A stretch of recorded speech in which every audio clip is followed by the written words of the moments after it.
E aí, galera, então agora a gente continua falando sobre a República Velha ainda na nossa revisão e vamos ser bem breves, né, bem rápidos, explicando todas as transformações, todas as movimentações, revoltas sociais existentes nesse período que vai de 1894 a 1930, certo? Então, vamos lá.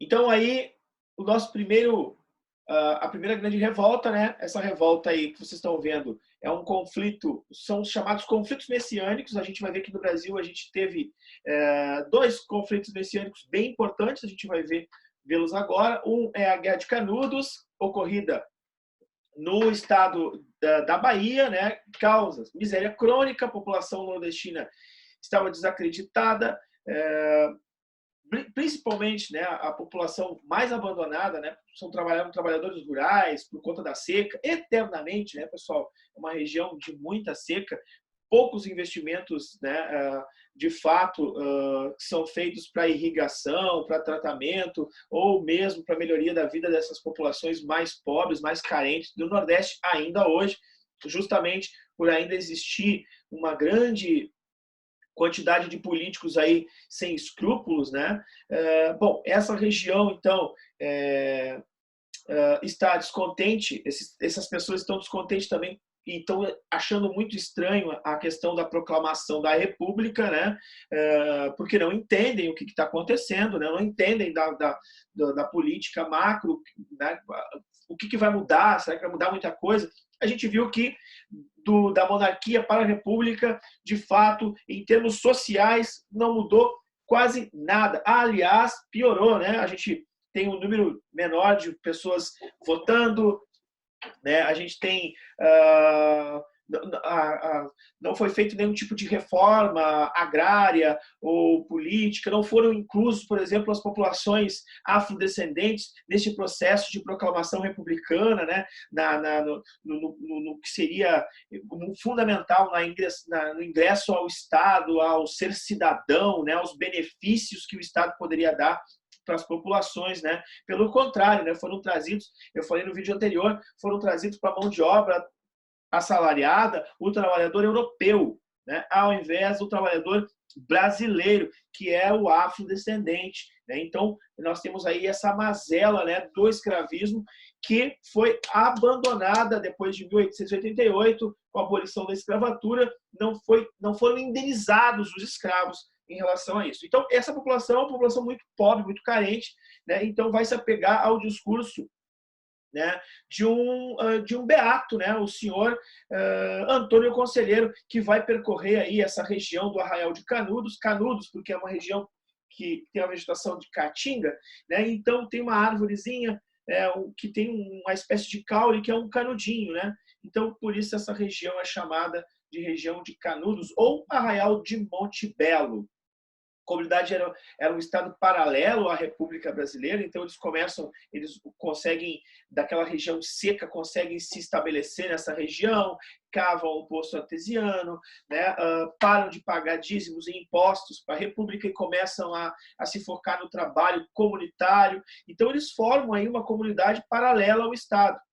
Né? Bom, o Estado republicano, os coronéis e a igreja local não gostam disso, né, e começam a difamar contra Canudos, né? Canudos não fazia mal para ninguém, pelo contrário, ela se relacionava com as cidades baianas ali do interior daquela região de Monte Belo, né? Vendendo produtos, vendendo tijolos, telhas, por exemplo, né? Que era tirado do barro que produziam da argila, mas mesmo assim os coronéis estão descontentes, né?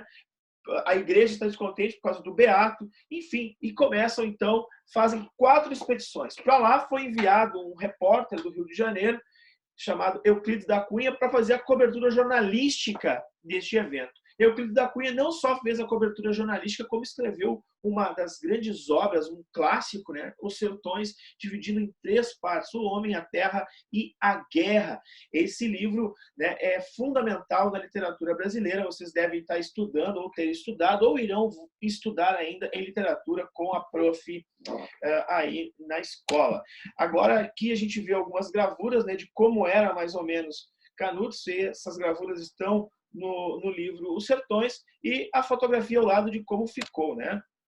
está aí as ruínas da igreja, foi tudo destruído. Foram quatro ataques do Estado até conseguir acabar com Canudos, né? O povoado de Canudos ficou resistindo até o final. Antônio Conselheiro foi morto.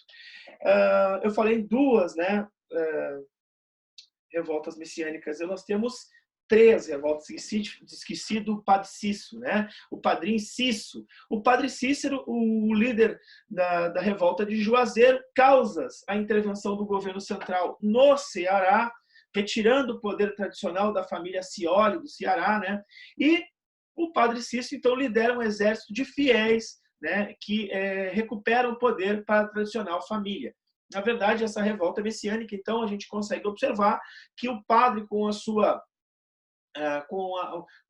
capacidade de envolver os fiéis, consegue devolver o poder a essa família de coronéis da região, chamada família Scioli, né? E então isso faz com que o padre tenha um prestígio. Até hoje se faz, né, romarias ao estado do Ceará para conhecer ou para pagar promessa ao Padre Cícero. O Padre Cícero tem um episódio que ele transforma, né, o corpo de Cristo em carne, né? O pão, na hora da transubstanciação, né, da hóstia, para o cristão, isso é muito importante, porque a hóstia, né, o pão, se torna carne, pois ele puxa um bifoso, né, ele puxa um bife do altar, e isso causa uma comoção também nos fiéis, que vão começar a ouvir tudo aquilo que o padre Scioli diz, porque ele é um homem santo, né? Então isso foi bem reprovável pela igreja. Hoje se faz um pouco de vista grossa em relação a isso,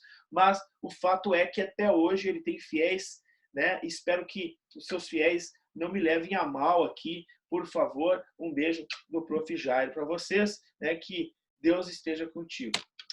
A Guerra do Contestado, outra guerra, outra revolta, que é uma revolta o quê? Uma revolta messiânica, ocorre no sul do Brasil, Santa Catarina e Paraná, essa regiãozinha. Eu tenho um mapa aqui, vou mostrar para vocês, ó.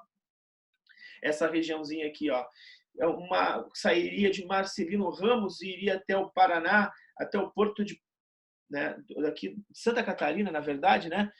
O quê? Uma estrada de ferro, né, que subiria aqui. Essa estrada de ferro muito importante para ligação e para condução de mercadoria, como, por exemplo, a erva mate, né, como, por exemplo, couro, como, por exemplo, pessoas, como, por exemplo, notícias, enfim, é uma estação férrea que passaria justamente por dentro de um território de trabalhadores, né, de minifúndios.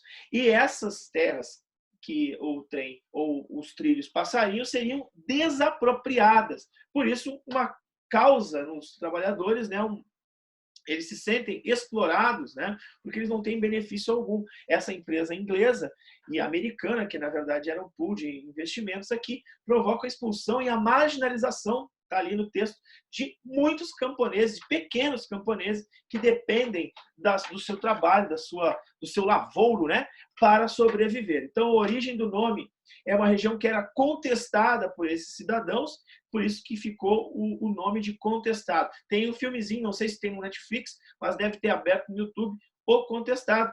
Vão lá, assistam, aproveitem que vocês estão por aí. Se vocês não tiverem muita coisa para fazer no horário de folga, assistem aí. Assistam. Então, assim como Canudos, os participantes foram todos e violentamente massacrados e mortos, né? E essa revolta acabou sendo o quê? Acabou se dissipando. Nós vamos aí, ó, algumas imagens, né? Estão aí os lutadores. O grande líder dessa revolta era José Maria, aquele cidadão que está sentadinho no canto ali. Agora nós vamos falar sobre o banditismo social ou o cangaço. Tínhamos dois grupos de cangaceiros, né? Duas trupes, dois bandos, né? Porque eles eram chamados de bandidos. Então, esses bandos armados, eles percorriam o interior nordestino, né? Sobrevivendo basicamente de roubos, né? Então, eles roubavam gado, roubavam dinheiro, joias, matavam, faziam atrocidades, faziam tendel, né? Arrancavam o pescoço. Os caras eram violentíssimos. A história de Lampião é uma história muito triste, a história de Lampião e Corisco, né? Mas principalmente Lampião. Lampião era um era um menino muito pobre, que viu os seus pais sendo mortos quando, né, cedo da sua vida, e ficou mortos enfim, por capangas, né? O senhor de terra. Essa população, basicamente, é uma população sem terra, né, na mão de coronéis que detinham o prestígio social e, por isso, todos os benefícios que o Estado dava para esses caras, como estradas, irrigação. Então, esse povo sofrido do sertão brasileiro começa a ter esperanças nesse cara que é o Lampião, que vai ser, curiosamente, chamado de Robin Hood do nordestino, né? Robin Hood brasileiro aí. Então, causas: miséria crônica, população nordestina na seca, distribuição de terras, atraso do Estado e dos coronéis para com os mais pobres, violência, mito do Robin Hood, né? Para esses caras. Eles, então, vão percorrer, causar o terror, né? Todos os coronéis tinham medo do que pudesse acontecer com eles. Curisco também é um outro cangaceiro. Os cangaceiros foram perseguidos pela polícia, que era chamada de volante. Hoje existe, hoje não, há muito tempo, né, existe a literatura de cordel no Nordeste, e tem vários. Cordel é como se fosse um livrinho de histórias, né? Então tem vários cordéis sobre histórias de Lampião, né, que são bem interessantes. Então eram únicos que despertavam assim o medo, né, nos coronéis, justamente por não terem aí nenhum tipo de ética, né, de postura. Eles matavam mesmo, né? Tá aí, ó, a foto do lado de Lampião, e aqui então as cabeças dos cangaceiros que foram mortos, né, um a um. Isso foi publicado em jornal da região, certo? Movimentos sociais então nordestinos, ó. Nós temos a área com maior incidência, o cangaço, que é essa vermelha listrada aqui. Depois nós temos a aldeia de Canudos, que é essa aqui, ó, bem pequenininha aqui. Depois nós temos a área de influência de Canudos, que é essa área grande de influência, porque Canudos se relacionava, vendia, né, para essas regiões, além de arregimentar fiéis dessas regiões também. A área de influência do Padre Cícero, que também é bem grande, ó, no interior do Ceará, né, entre o Ceará e um pedacinho basicamente o Ceará aqui, um pouco da Paraíba, e as ferrovias, né, ferrovias, rede ferroviária, que é esse tracinho vermelho aqui, que está passando aonde? Lá de cima. Ó, está indo aqui para o Porto do Maranhão, uma grande exportadora. Sai do Ceará, ó, vai subindo aqui, vai até o Maranhão. Muito bem. Então, esses movimentos sociais nordestinos todos ocorrem aqui, ó, nesse miolo, que é o miolo do quê? Do sertão brasileiro. Lembrando, essa parte aqui litorânea, né, é uma parte desenvolvida, onde estão as grandes cidades, as grandes capitais, né? João Pessoa, Recife, né? Recife, Olinda, Alagoas aqui com Maceió, Sergipe com Aracaju, Salvador, mas aqui no meio, ó, Piauí lá, Fortaleza, mas aqui no meio nós temos o quê? Nós temos o sertão, a pobreza, o solo árido e tudo mais. Revoltas agora urbanas, gurizada, a revolta da vacina. Essa revolta está relacionada com aquela questão que eu passei para vocês, para que vocês falassem sobre a evolução, né, da assistência pública no Brasil, como é que ela foi. Não se preocupem com isso, pessoal, em fazer alguma coisa muito elaborada, né? É mais do que vocês compreendam quais foram as reações sociais naquele momento histórico e como está sendo hoje, né, com a relação da pandemia. Qual é a importância do SUS hoje e naquela época que não existia assistência pública de saúde. Então, é mais para que vocês tomem conhecimento, né? Alguns alunos têm entrado em contato comigo, senhor, não vou conseguir fazer e tal. Take it easy. Revolta da vacina. Tá aí, revolta da vacina ocorreu em 1904 no Brasil, um projeto de modernização do Brasil que previa tanto a reforma sanitária como da vacina por conta da varíola, né? Mas também queriam acabar com as construções, né, que eram basicamente chamadas de cortiços, né? Queriam ampliar as avenidas, né, tornar a cidade um pouco mais aberta, né? Porque era uma cidade muito fechada, com avenidas, com ruas muito estreitas. Então, inspirados em projetos europeus, né, como Madrid, Barcelona, Paris, esses caras vão começar a fazer esse conjunto de reformas. E isso, claro, vai causar um estranhamento para a população, né? Então, a expulsão de comunidades pobres, porque o que acontece no Rio de Janeiro? Nós temos um acúmulo de pessoas na cidade, porque era a capital do Brasil, acabou, por exemplo, acabou a escravidão, não tem nenhum tipo de política para os afrodescendentes. O que esse cara vai fazer? Cara, eu vou para a capital, velho.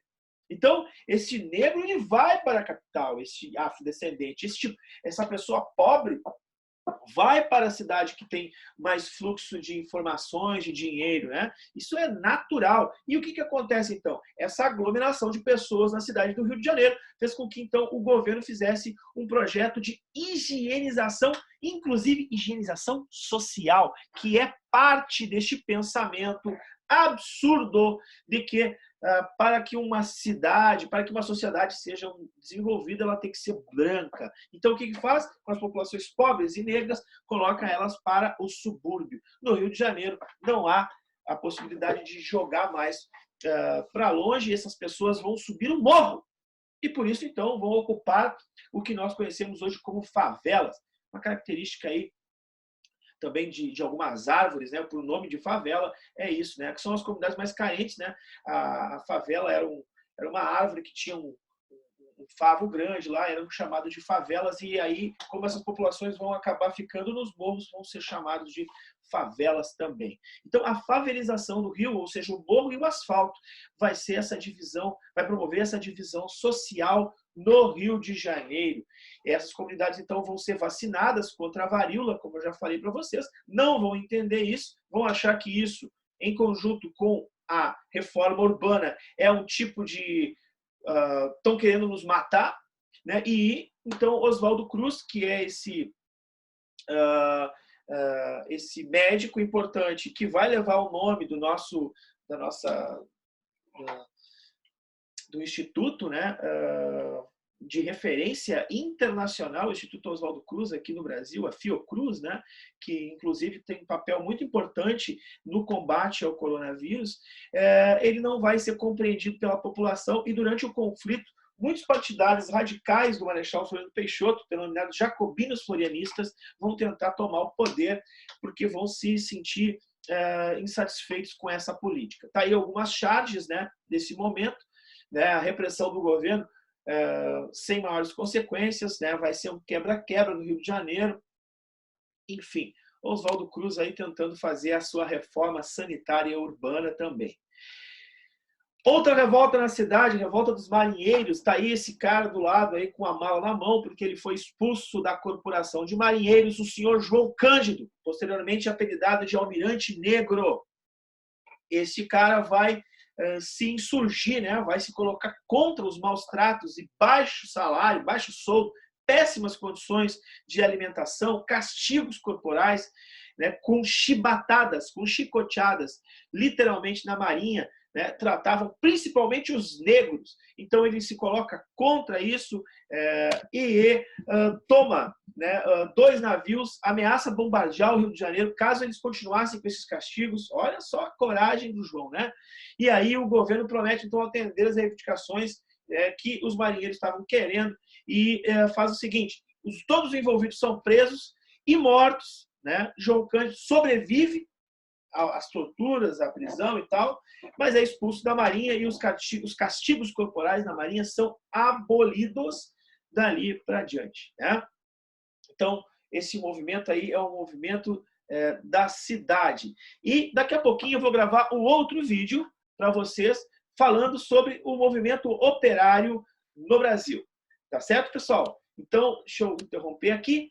A gente vai terminando esse videozinho curto. Daqui a pouco eu falo, então, de um movimento operário e vou falar sobre o movimento da década de 20, que vai ser bem importante, porque tem a ver com essa ideia, né, do movimento operário também, de basicamente a última década